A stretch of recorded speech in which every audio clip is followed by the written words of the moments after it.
oriented to the left. ولكن كل المآبر في هذا الزمن كانت تنحرف إلى الشمال. Decoration of the burial chambers تحت هذه الألوان is possible to suggest a solution. ممكن أن نقترح حل. نرى هذه الألوان في الحائط الشمالي. Here the underlying surface with وهنا الأرقام التي وضعتها في الحائط تحتها. Easier to read in negative as seen here. ونرى في الصورة السالبة. The irregular feature number 1, since it joins with the fault from the ceiling, is more than a roughly plastered fault, similar to those encountered adjacent to and قطع غنم هذا تم غطاؤها بالقص اللي بقترح يكون تحتها numbers 2 and 3 on the other hand somewhat interrupted in their course but strikingly vertical and clearly defined give no impression of being natural. Let's take a closer look at feature number 2 and this time in positive close-up. What immediately strikes one is not only the strength and clarity of vertical number 2, but that it is accompanied at its right ceiling level by an obvious fissure, a crack in the plaster.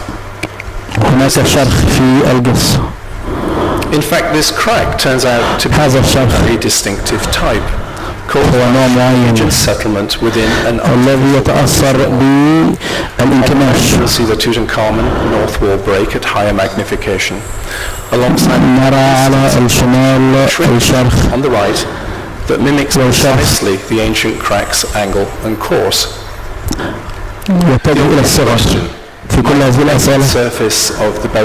قد يكون الألوان كان تم غلقها بطريقة بدائية قبل ذلك. Of this proposed north wall partition is that its left-hand edge, the strikingly clear and regular vertical, على الحرف الشمال lines up precisely with the antechamber's west wall, as if representing a continuation of the tomb along this very line.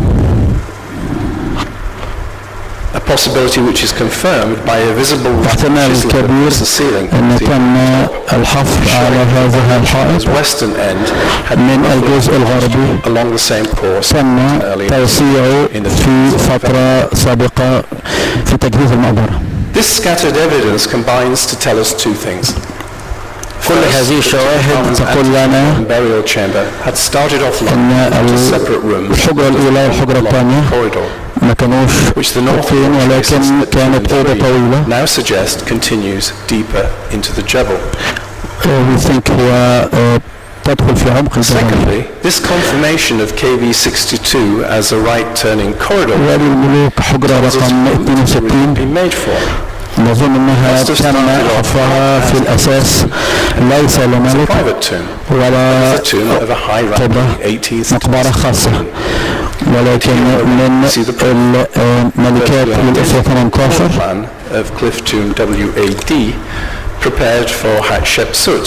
المقبرة التي تم تجهيزها لملكة حتشبسوت.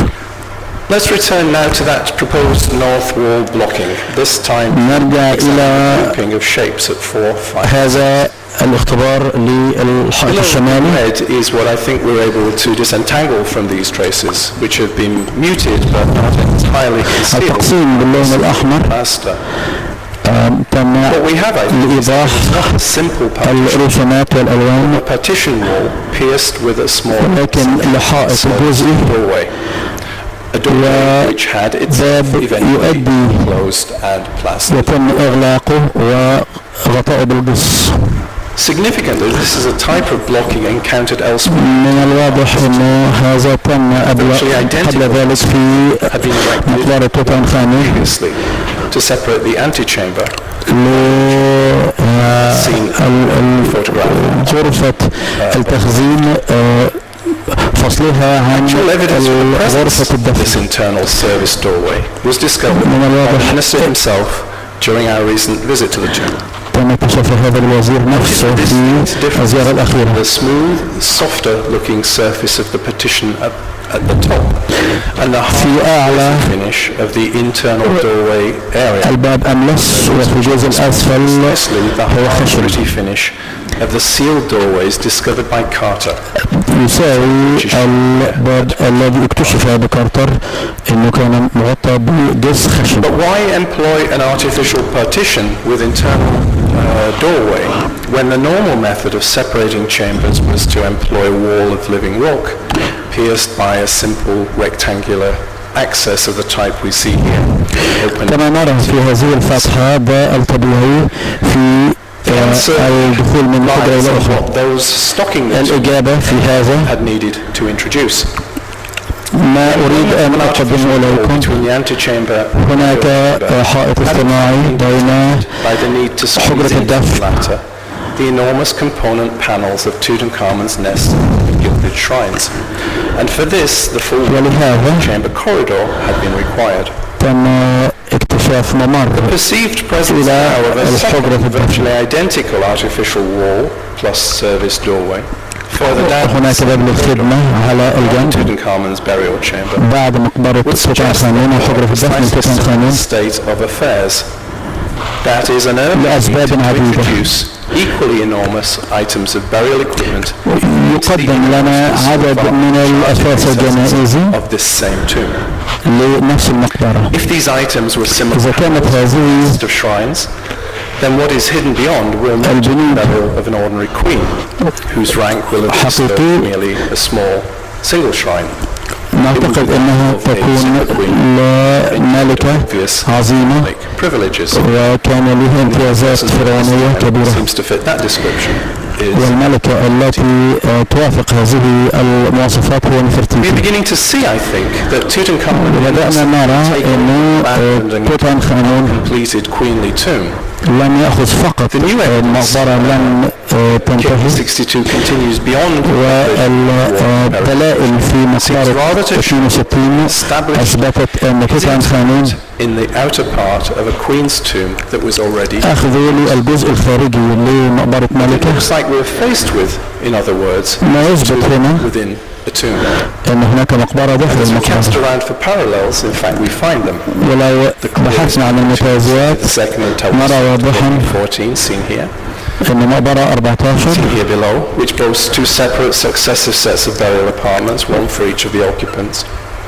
But there are other تم عمل مقبرتين منتبين بعضهما. present evidence for this practice, including the tomb of Amenhotep III. كان هذا يحدث بكثرة بين حورمحب وأمنحتب الثاني. Significant support for all of these various conjectures is provided by two technical discoveries made by the Getty Conservation Institute during their study. مؤسسة جيتي أثبتت بالتقنية العالية. The first discovery made by the Getty was that the north wall. أول اكتشاف أن الحائط الشمالي الألوان على الجسم كانت مميزة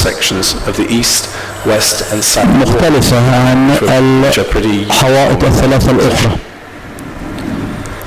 Second and even more extraordinary, it transpired والمميز أكثر أن هذا الحائط الشمالي والحائط الشمالي فقط had been altered in antiquity. تم تغيير في الماضي تم تصويره على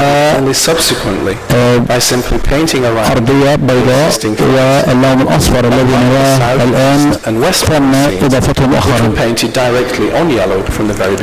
والحوائط الثلاثة الأخرى تم تصويرها على أرضية صفراء منذ البداية. Tutankhamun as the deceased king.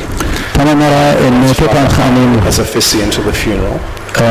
المتوفي والأب روحي their identifications will clearly be secondary also.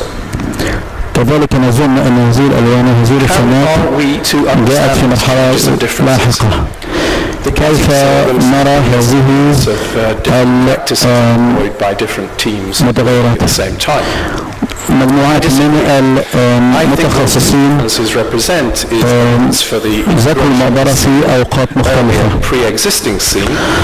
أنا أظن أن كان في رسومات أقدم من هذه وتم تغييرها كي تستقبل توت عنخ آمون. الرسومات على الحائط الشمالي كان على الأبيض كانت ليس لتوت توت عنخ آمون، ولكن للملك الأول المقبرة، ولكن كانت ليست لملكة وإنما لفرعون.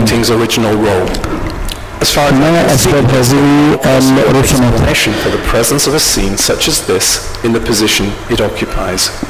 نرى هذه الألوان في الموقع الذي هو عليه. In other words, it had been placed there across the corridor to conceal the existence of a continuation of the tomb beyond this point. تم غطاء هذه لقطع ممر يذهب في نهاية المقبرة. See a particularly clear example in the tomb of Horemheb. نرى هذا في مقبرة Horemheb of the god on the far left, eloquent testimony. والإله على الشمال تم بتره لأنه تم قطعه. الفرق بين مقبرة هورمهب وتوت عنخ آمون looks to be the sole surviving instance of such a blocking that has not been broken through in antiquity. ونظن أنه تم فتحه في الموضوع. Its painted surface.